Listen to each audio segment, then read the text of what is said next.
So I'd like to welcome Toni.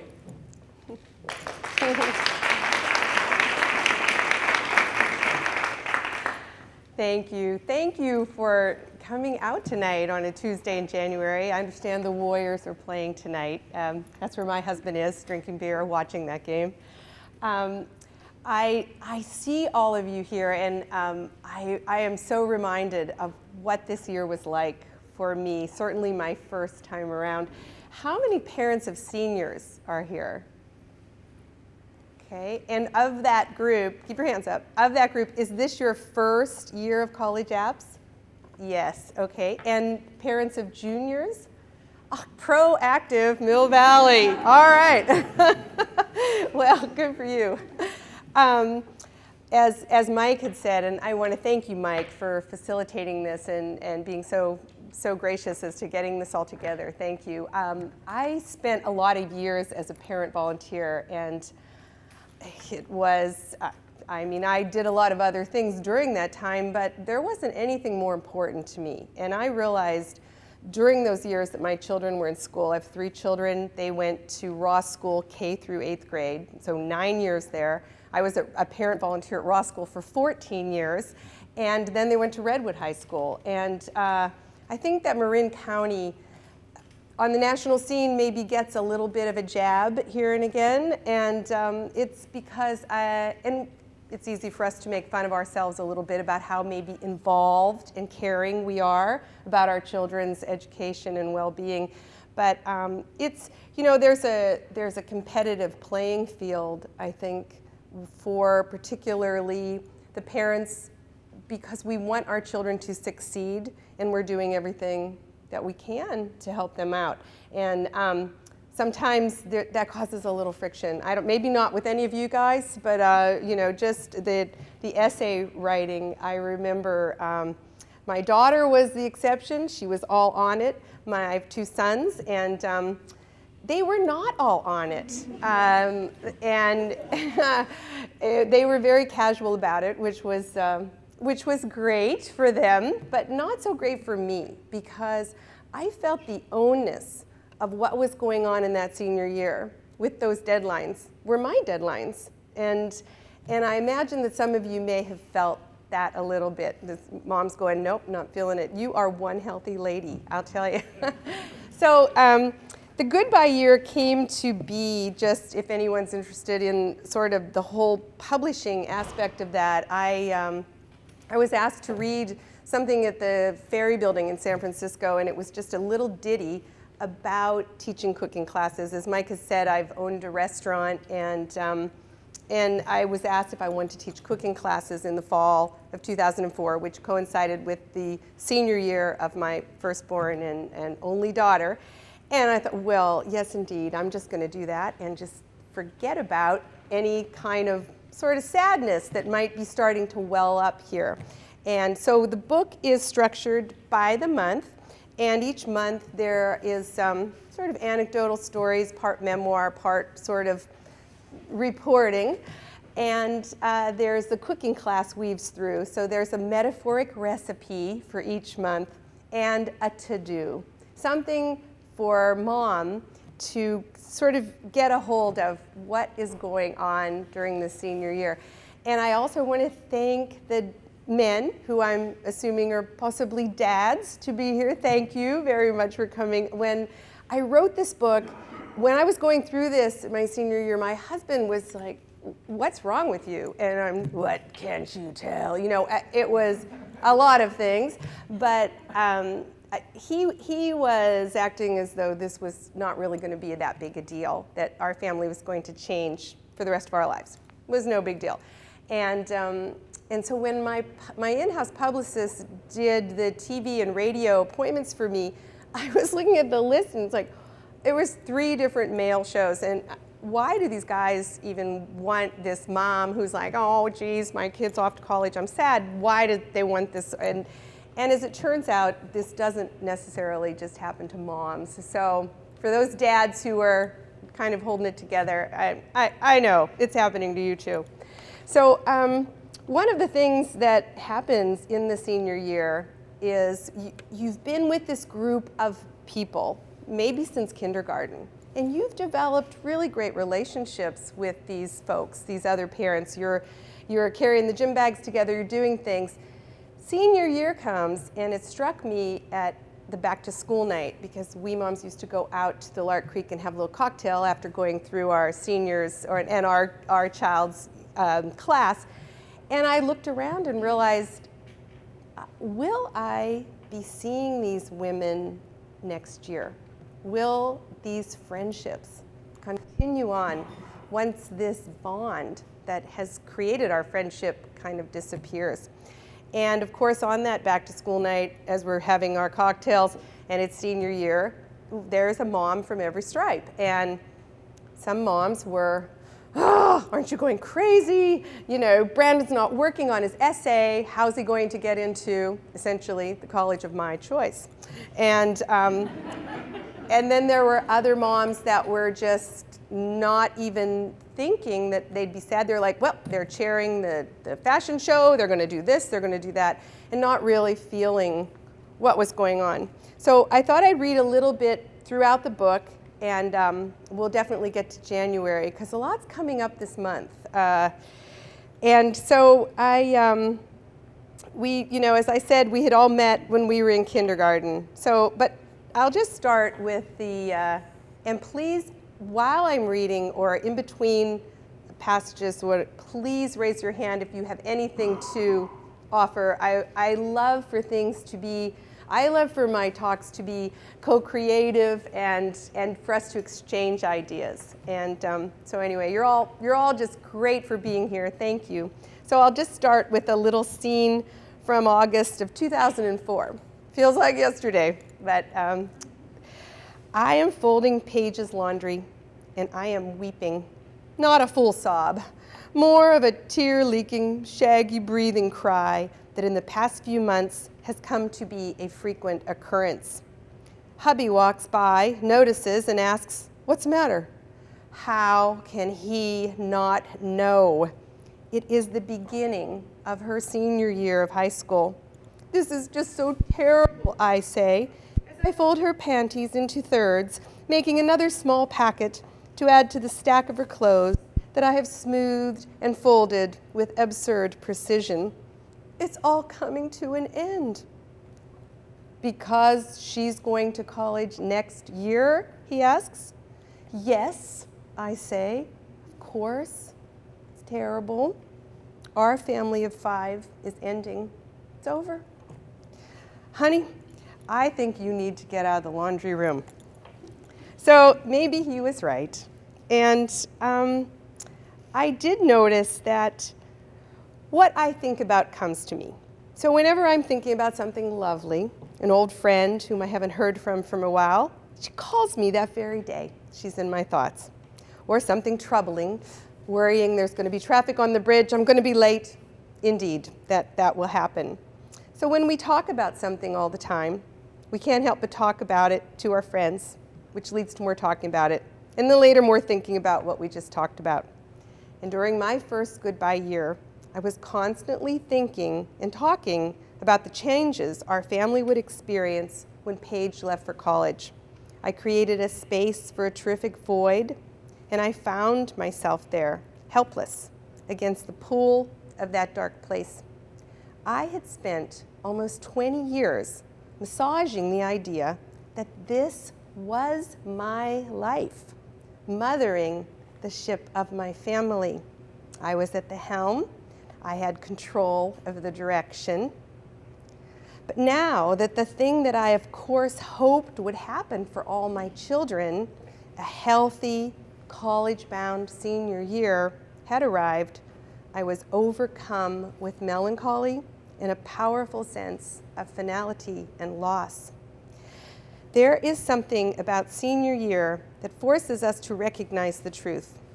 Even though we may have spent 20 years perfecting the idea that we are steering the life of another, it is, and always has been, an illusion. And if that's the case, what else isn't real? During my last summer of oblivion, there was a barely noticeable, nameless undercurrent of panic, denial, and fear swirling around me. Every mother I knew who had an incoming high school senior could feel it too. Like the smoke of cigarettes vanquished with the other vices of youth, it was formless and wouldn't be contained in a jar to be placed on a back shelf. It would demand attention, yet nobody talked about it, which made me feel as if my feelings of isolation and doom were my unique problem. I remember confiding in a girlfriend. I was overwhelmed with sadness, thinking about Paige leaving for college. "Oh, don't worry about Paige," she said. "She'll be fine." As if I was worried about Paige. She had her whole life ahead of her. I was worried about me. So as the months went on and I was teaching these classes, I found that I wasn't the only one that was having these feelings. And with that comes a place in our lives, and I think that we parents of a certain generation, we probably didn't start doing this at age 17 on the farm. We went out there, we got our lives, we went to college, did certain things. And then when things were right, we started our family. And then we got really hook, line, and sinker into that. And I wonder, and I'm certainly not the only one, and a lot of college teachers, some of whom I know very well, are seeing this for the first time, this wave of students coming in that are still very connected with the idea that someone needs to step in and take care of this. And I think that this year, the senior year, is a really good year to start allowing your child to have their failures as well as their successes. So I'm going to read a little bit of the atmosphere of things when our senior year started. It started when Paige was a sophomore. The angst, the worry, the dread. Paige and her smart posse of friends were convinced that getting into a good college was going to be a feat that would require constant attention, and its attendant stress was just part of the process. I had a hard time believing that was true. When I was in high school, the horror story told at sleepovers went something like this. It was only that one time, prom night usually, and they didn't really go all the way, but she's pregnant. Paige's nightmare tale was a little different. She had a 4.2 GPA, a 2350 on her college boards. She helped a small Central American country gain independence during her summer internship, and she didn't get in. I wanted her to relax, but there really wasn't any way for her to relax because the atmosphere is so strong that this is all the senior year is about, is the next level.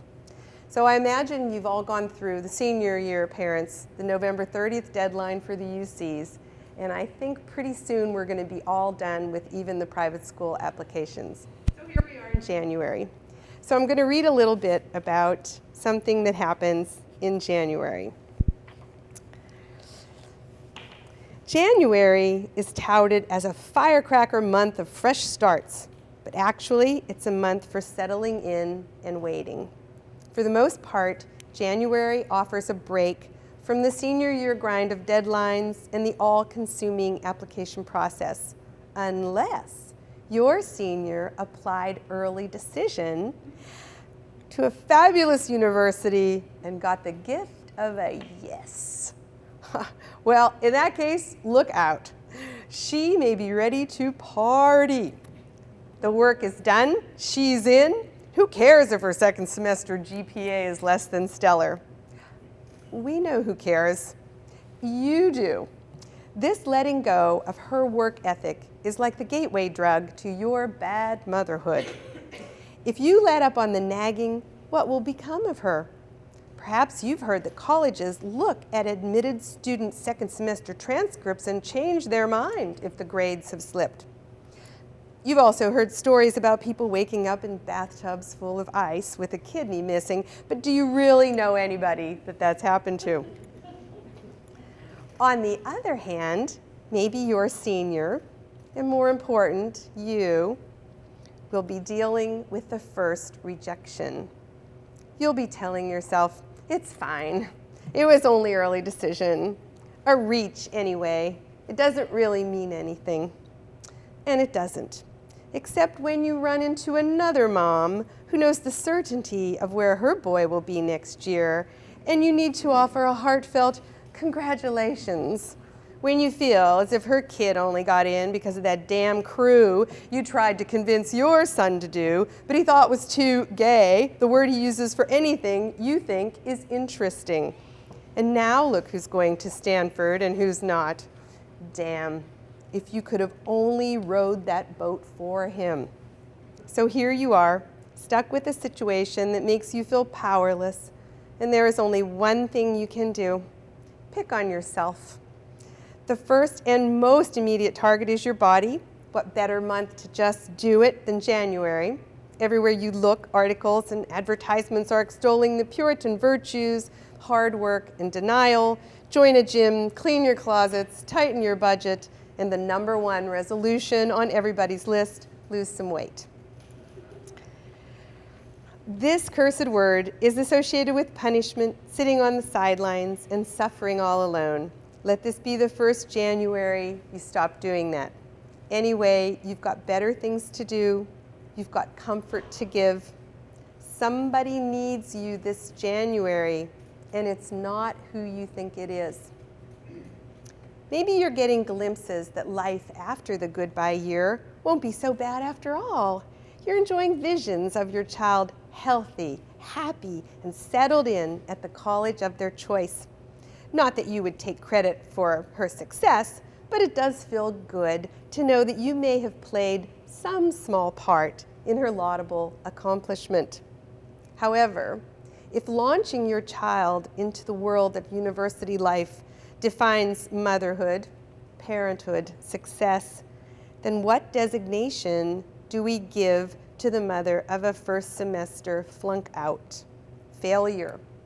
One frustrated, sad fellow mom. We moms of a certain age have found ourselves thrust onto the competitive playing field of good mom versus bad mom. Bad moms are what most of our mothers were. Feed, clothe, shelter, send Sally off to school. That's it. That's today's bad mom. Good moms make sure that Johnny's backpack is organized with his carefully edited, by her, history paper, freshly laundered PE shirt, a high-protein snack, and the 1-inch binder that his Spanish teacher emailed her about. Oh yes, we are not alone in the enabling. Teachers and counselors are in on it too. Can't blame them. Dash off an email to mom regarding Johnny's last poor test score. She's on it. Remind mom that the algebra midterm is in 2 days, and now she's on the hook for the test too. So for the moms who try to do everything they can to help Sally and Johnny along, are there trophies or medals? No. There is just this pejorative, helicopter mom. This January might be the first time you notice the fallout from last year's matriculating class of college freshmen, raised by the helicopter moms, the boomerang kids. You'll see them bagging groceries or working at the coffee shop. More than once, I have put my foot in my mouth by asking with irritating good cheer, Michael, when are you going back? Only to realize a few beats too late that it's well past the start date of a second semester. One of Paige's classmates, a brilliant student, hated the freshman experience so much that she opted not to return to her coveted college after Thanksgiving break. Her parents had her stuff shipped back, and after a semester off, she enrolled at a local art school where she's thriving. Thriving at home, living at home, thriving. The kids are elastic, and this turnabout for them is just another stop on their youthful journey. But for the moms, it's another story. Maybe it's your sister-in-law or neighbor who is hurting this January. Aside from the fact that her newly claimed craft room is back to being a teen bedroom, she is feeling that as a mother, she's come up short. All the essay coaches, the teacher meetings, the intense focus that she made her mission for the last 4 years have been for naught. Whether her child flunked out or simply couldn't function without her constant prodding and total availability, the result is the same. He is sprawled on the couch at home, relieved that he's no longer struggling with something he may not have wanted in the first place, and casually considering his options. Mom is there beside him, wondering what went wrong and feeling like crap. She needs a hug and a bowl of soup. And the January recipe is pastina, a classic Italian comfort soup. So as the months go on, February kind of is a nothing month in the senior year, again, these things. March is traditionally when a lot of the colleges respond. And that's a very interesting month. A lot of our children apply to the same colleges, particularly through the UC system. So I'm going to read a little bit about March. As mothers, we instinctively give our babies what they want. They cry, we feed them. They want to be held, we pick them up. They want diversion, we read to them, we play with them, we buy them things, a relationship is formed. They want and need something, and we provide it. We become the benevolent facilitators of their lives, and in that process, we lay claim to some of that life, and we give up some of ours. We can only truly identify with one life, and that is why their disappointments become our disappointments, and they hurt us so much. And as they get older and the slights and hurts go deeper, we get more lost. How many times do you get together with a girlfriend for a cup of coffee and ask, "How are you?" And she responds with stories of what her children are doing. That is the barometer of how she is. If her kids are happy, she's sort of happy, living through their accomplishments. But if her kids are unhappy, she is miserable. So modern moms get a knockoff version of joy, the kids are doing well, and a flu dose of melancholy if they are not. It doesn't sound like much of a life, but it was the one I was living. So each time we let go of the control of our children's lives, we gain a little bit of ours. And, control, as we know, is a very loaded word.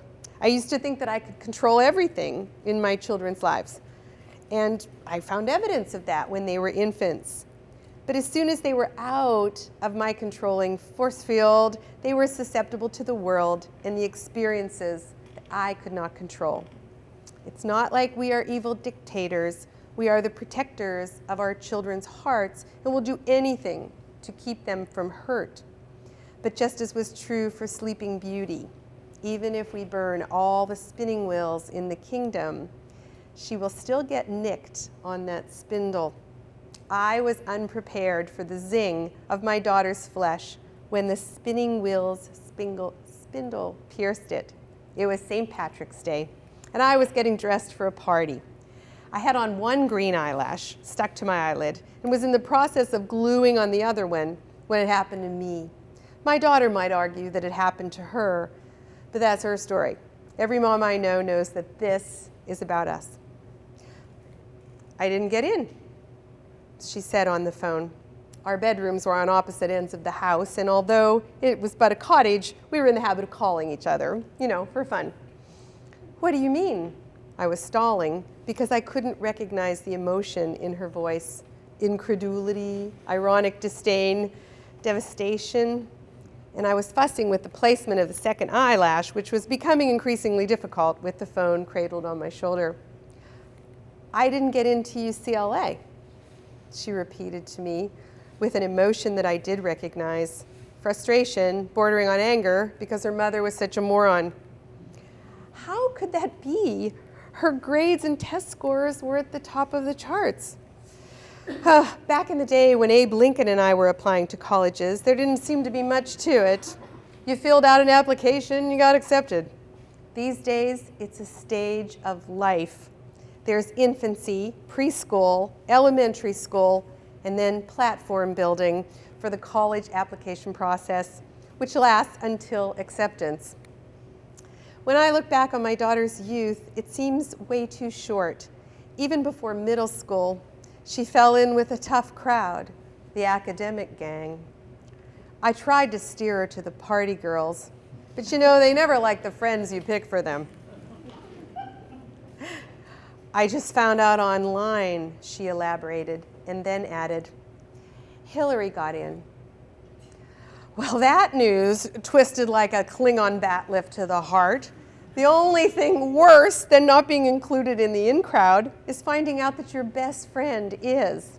And the only thing worse than that is wearing crooked green eyelashes to a party loaded with parents of high school seniors, hosted by the mother of successful Hillary, and leaving your loser daughter behind with a cold loaf of Irish soda bread. Oh, these connections from your child's pain to your pain. There is really nothing like it. The travel time is zip. It arrives expanded, amplified, yet broken into tiny fragments like fireworks exploding under your skin. Your child's pain is your pain. You signed on for the transfer when you gave birth. Unavoidable, or is there another way to love your child? Billy didn't apply to UCLA, one of the moms had said, just as I made my entrance to the party. Liar, I thought. And then another, Connie is just distraught. She called me on the way over and told me that she's making an appointment with Blake's counselor. First thing in the morning, she's not going to accept this.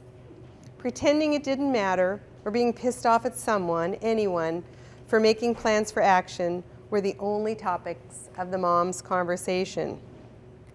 That such a cute dress was merely a momentary respite from the misery of motherhood. I found the dads outside smoking cigars, drinking dark beers, and talking about the only college situation on their minds, March Madness. I joined them. It was worth the next morning's headache to stay out in the patio watching basketball and not talking about our children. And it gave me a pause from the pain to make a plan to take care of myself. So when the rejections come in, it just, I know for me and a lot of other moms that I've talked with, all those other little rejections that happened, they didn't get invited to that cupcake party. That boy didn't reciprocate their Valentine that year. And it just, it's such a giant thing. And what is a mom to do, a parent to do, when your child is just in misery? There's a listing, as I'm sure you all know, of the rankings. So, you know, you apply to, the counselors will tell you, well, you've got your reach schools, you know, maybe you'll get in there. And you've got your solid, you've got a really good chance. And then you've got your, no problem, you're going to get in there. You know, here's the cube, you're going to get in there. Well, in my daughter's case, UCLA was way on the bottom of the list. It's like, we're screwed. This is really bad news.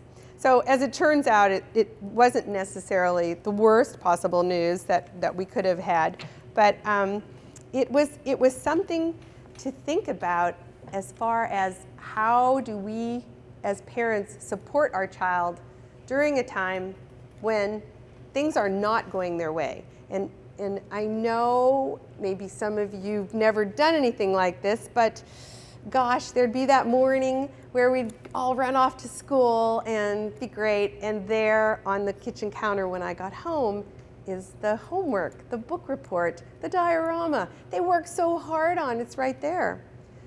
Wow, that would be an educational moment, right? They'd come home from school, maybe kind of sad because it didn't get to school, they got marked down. Yeah, right, like I was gonna leave that diorama on the kitchen counter. No way. I take it to school and I stand at the counter with all the other moms who were bringing stuff that their children forgot. And it's one thing to do that in second grade, but as we work our way to 11th grade and 12th grade, we simply have to allow them to own what's going on in their lives and the responsibility of what's going to happen if they don't do the thing that they're supposed to do. And maybe if it doesn't work out, it just might work out for the best anyway. So as the months go on, there'll be the wonderful acceptances. And then, you're kind of all set. Graduation comes along. And my son, I was my third child, when it was getting ready, he was a senior, and things were all planned, and that was great. So we were ready to go. And then right near graduation, here we go. This is, the dorm drop-off. We'll do the, so he says to me that, so it's all ready to go. And now I'm used to this now. I have sent 2 off to college, and now it's my third. And all right, okay, this is it, now I'm going to be empty nester. And this is what went down pretty much in June of his senior year. I think I want to take a year off, my youngest tells me, a few days before graduation. This, of course, was a few months after he decided to attend a sick community college in legit Santa Barbara. And many months after I had imagined my house and laundry room finally empty of teen energy and the daily detritus. I gulped down a little Chianti and replied, "What do you mean?" A stalling tactic I had learned from my teens. "I'm just over it. I won't do well this year because I don't want to go to school. I took all those AP classes. I'm over it. I just want to chill." I love teen speak. It's great to be over something and to chill. We were on the same emotional page there. This was my third go-round, and I was seeing the finish line of this stage of motherhood. The idea of a graduated teen living at home with us, just chillaxing, gave me chills. We hashed it out a little. I offered up Habitat for Humanity, Forest Service, a program, a plan. That would be no, Bob. That defeated the purpose of the year off. Getting a little part-time job, big emphasis on the little and part-time, trick riding his BMX bike under sketchy freeway overpasses, hanging out with the homies, the older boys who'd already flunked out of school, was his idea of how he'd spend his time. By the end of that conversation, I was looking for some hash. But instead of reaching for the pharmaceuticals, I did what any sensible mom would do. I took it to my book club. "Oh my God," was the first response from all 5 of the women with whom I had shared my life and my love of books for the past 17 years. "This will be a disaster if you don't have a plan." I feared that. "How is Jeff, my traditional Italian hubby, taking it?" "Poorly. In Israel, kids can't enroll in college right after school." Well, that was encouraging, but without a plan, lots of head shaking and expressions of sympathy. Not good. There was this consensus that I had to do something, that somehow this was a problem that needed my attention, a problem that I had to solve. I understood that position. When there is disagreement, I have to be home at midnight. I'm the only senior in the county who has to be home at midnight. We offer an endpoint for our curfew authority. 18 years is just about enough time for us to move on to another career. As for my role in law enforcement, I was over it. Graduation was approaching. Cards with metaphoric sentiments about setting sail on the sea of life were arriving from distant relatives. Little did they know, all my graduate plan to explore in the coming year were East Bay skate parks. I was inspired by the notion of standing on the shore, putting my toes in the water, and imagining a whole new chapter in the story of my life. I was preparing for my graduation too. I was going to stop and savor the moment and buy a new dress. The dress I wore for Paige's graduation is memorialized in photos. I don't think they make dresses like that anymore. I don't even know how I found it in 2005. A very unflattering shade of purple with small white polka dots. It was full length. It buttoned down the front, short sleeves that hit on just the fattest part of my upper arm, and tied in the back like something from Little House on the Prairie. I never wear dresses like this. I curled my hair that day. I have straight hair. I don't know who I was trying to look like. It was a lost time. But you know what? I'm glad I have those pictures. How do we know where we are if we can't remember where we've been? So I had a goodbye year that wasn't a goodbye year. I'd like to report that my son spent the year off reading Fitzgerald and Tolstoy, catching up on the classics. He didn't have time to digest while he was running the race to nowhere. That he went to museums and volunteered at the homeless shelter. That the whole year was smooth sailing for all of us. But where would the growth opportunity have been in that scenario? So that year did pass, and ultimately he did go to college. And I'm just going to end the reading with the dorm drop-off. And I have talked to so many moms. One of the things I did in the September of my goodbye year is I made a date with a friend of mine who's a little farther along. And I wanted to know, well, what's it like? And she said, so this is how our conversation went. Bawled, she told me, over our foamy cappuccinos. Not a few tears, a couple of sobs. No, Jim bawled the whole way from Los Angeles to San Francisco. Even when we stopped for gas, I thought he might have a heart attack. I guess his heart was under attack if you think about it, I said, as I tried to imagine the former college wrestler crying for 6 hours. Jim was inconsolable, though we waited until the campus was in the rear-view mirror before he broke down. When he hugged Gwen goodbye with his "see you, little squirt," I was feeling relief mostly. Gwen had been such a pain all summer. If she wasn't being snarky with me, she was bickering with Jim about her freedom to come home at any hour of the night. What about you? Weren't you sad? Sure, a little, but not like I was when we dropped Desmond off in Boston. Maybe once you've been through it the first time. I don't know. It was different. So the dorm drop-off can be a relief or a complete parent meltdown, or a little of both. But it's a big something. It's a passage, a line in time that we cross and will always remember. Of all the mothers I talked with who had deposited their children on college campuses near and far, there were none who said, "Oh, I don't remember that day." Some moms likened it to the first day of kindergarten. That's a crying mom day too. In both cases, you're letting your child out into the world.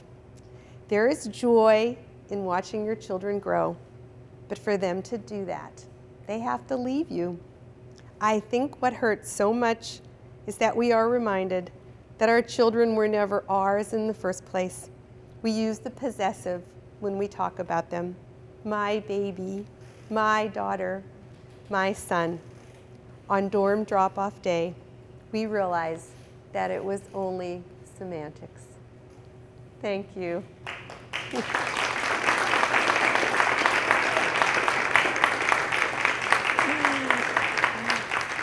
And I would love if anybody has any questions or comments or. Yes? How did you go from dreading it with your first to embracing it so much with your last? I would think it would go in the opposite direction. You know, it's really, and I'm not saying that it wasn't, when finally the moment came that it was, we were there and he's like, okay, good to go, you can go. I was like, I think for me, the first one to leave, and probably in lots of families, you're just this unit, and we go skiing together and we do things together. And when that first one leaves, it's a big shift in the dynamic of the whole family. And perhaps for me also was the first time. It was my only daughter, and I think I had just. Like I said, I loved I was a big parent volunteer, loved doing that. My boys were sports players. I was, you know what you do, you're just all involved. And it just really hit me, boom, that, this was kind of the end of something. So by the time, it was 5 years later, so it was sort of like out the door. But nothing beats having them all back home for the holidays either. So, thank you. Anybody else? Yep. Mm-hmm. What did your son really do that Nothing. It was really interesting too because, it was funny. Part of the book, this cooking classes, because I have this culinary background, and I have many friends who own restaurants and things, and I'm always taking these, hardworking, low-paying jobs. And that year I was working at a bakery, making bread, getting up early, and it was funny. We were able to laugh about, he's lounging on the couch when I come home at 1 o'clock. I've already put in like an 8-hour shift, and he's, he's eating the croissants that I brought, and I just, yeah. What I think was really the biggest growth piece for me was that it's okay. He wanted to take this year off, and I know that my kids went to Redwood, and I know Tam and all the schools. If you are on the academic path, it's really rigorous, and they're working so hard. They get up early in the morning, and they go to school. They have after sports. They're working, and my middle child got into a great college, went there freshman year, did really well, but sophomore year, the middle of sophomore year, pretty much, he was just like, I hate this. So he's taken a break from college. So I think as parents, it's hard to think that we're doing the right thing if we allow them to sort of do nothing. But I've come to believe that, and I wasn't enabling some great lifestyle. It was like, if you need money for gas, you're going to have to get a job, because I'm not going to give you that. So he was able to do that, to get just enough money for gas and hamburgers and lots of BMX riding. So, but now he's doing very well. And, yeah. Yes. So I think back to college 3 years ago. When you were in college? But at that time, realistically, 20 that, but you'd go away, and talking to your parents might be, once a month or once every few months. You might actually write a letter, or get a phone call, or whatever. And now it seems really different. People are much more in touch, texting and all that. And I'm just wondering if you see a dynamic that you recognize today that's much different about the connection or not that the kids going away have with their parents versus what we might have been used to decades ago. Oh, without a doubt. And one of the key things that I have seen is it doesn't allow the child to sort of try on something new. And just as you, I was also in college. We probably graduated the same year, 3 years ago, and you'd have a phone call at the pay phone, really, and it was before cell phones when I was in college, and so when I would come home for Thanksgiving or Christmas, I felt sort of like a different person, and it afforded that little bit of distance, afforded me an opportunity to sort of test things out, and I think that for my parents too, they were able to, we're still fighting about, what time you're coming in, and of course my argument was, but you have no idea what time I come in when I'm in college. Why do you care what now? And of course, this is our house. And so, that classic argument. But it allows you to just have a little space. And now it's such a day-to-day. And, I have so many fabulous girlfriends that are my age that have kids this way. But gosh, one of my dearest friends, we were sitting on my porch the other day and smoking a cigarette because she was pretty distraught. Her child's graduated from a wonderful college. He's so freaking miserable. He can't get a job, back living with them, studying for the LSATs. It is all her fault. It is, and she is, so I was teasing her about that. It's because, well, yes, because you are all powerful and you control all this external stuff. But I do think it's harder for the kids to feel where they are and where they are in life with daily texting and Skyping and checking in. And like I said, I know that college professors are astounded how often they're hearing from parents now about, that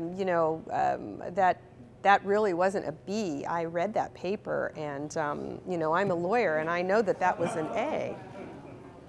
Yeah. So I think if I would have any advice to parents sending the thing is that you love them so much, and if it's just a text away, or if they're, hi mom, what are you doing? You're like, yay, let's talk. But having that little bit of distance, I think, afforded us a different experience that's going to be harder for them to have unless you sort of set up some alliance. But it's tough, and I do think it's different. Yeah. Yes? Do you think kids are taking longer to mature these days? Should we do a little straw poll, or? Yes, I do, and I noticed it in just with my own kids, the things that. Because this academic thing, seriously, like my kids had so much homework in third grade. It was crazy. So for them to do chores, my God, how are they going to get that Miwok poster done if they had to put the dishes in the dishwasher? And I didn't, that's where I think, of course I have a whole long list of my failures as a parent, and that would be one of them that I didn't say, I don't give a rat's ass about that Miwok poster, put the dishes in the dishwasher and you run the vacuum. So I didn't do that. And, I, sort of, I guess, you feel like there's no other parent making their kid run the vacuum cleaner after dinner. They're like making the video presentation for the Miwok poster for them, So yeah, I do think it's something that it is taking them a little longer to mature because they haven't really had to. Madeline Levine, I know she's you probably all, or some of you have heard of her. She's a terrific writer and a psychologist, and her book, The Price of Privilege, is it's something to read, and I really see it in our, on a really sad note. In our little class of Ross School, my daughter's class, there were 42 8th grade graduates, and 3 of them have died by suicide, and that's some percentage. And I do think that my youngest gave me such living at home with an 18-year-old dude who doesn't have anything really to do is something. But he was so joyful. He just watched ESPN, and he demanded nothing. But my contemporary mom feeling was like, oh my God, this is just going to lead to, I don't know what, something really bad. But it didn't. It really was okay. And the only times that it was kind of troublesome is when my concern, my worry, my fear about his future would start getting into some little thing that wasn't really relevant about that. It was really about my fear that, what if you keep doing this? You can't live with us till you're 40. 30, okay, but not 40. And but it does all work out. So, and some kids I know do get accepted at the great college and defer. And the kids that I know, my daughter's peers, they speak so enthusiastically about that year. So I don't know if any of your kids are thinking about that, or if maybe they are thinking about that and they're afraid to tell you because you're like putting the stamps on those applications for them. It is something to consider, because I do think that 18 is really young in 2016, more so than it was in 1975 or when I went off to college. So. Do you mean like a gap year, like where they do something? Yes, well, see, that's what I was thinking that would my son, when he wouldn't take that, so that's why it's like, yeah, that's a good idea. But yeah, gap year is great. Like, yes, absolutely. Yes, like some of those wonderful things like Habitat for Humanity, or there's things with Forest Service. There's language exchange programs you can go to. There's even sort of, one of my friend's daughters did sort of a teacher's aid she had to be helped financially in that year, of course, but she did an inner city teacher's aid work, and that was illuminating, wonderful, a lot of growth, and helpful. It really helped the people that she was working with. So, yeah. All right. Yes, Mike? Do you have an opinion, or have you, like, the pressure that the kids or anxiety that they feel, do you think that more comes from the parents or more comes from their peers, or is it an equal mix, or what's your observation? That's a really good question, because I think it's, clearly it's each child, but they definitely feel the pressure from their peers, and they feel this.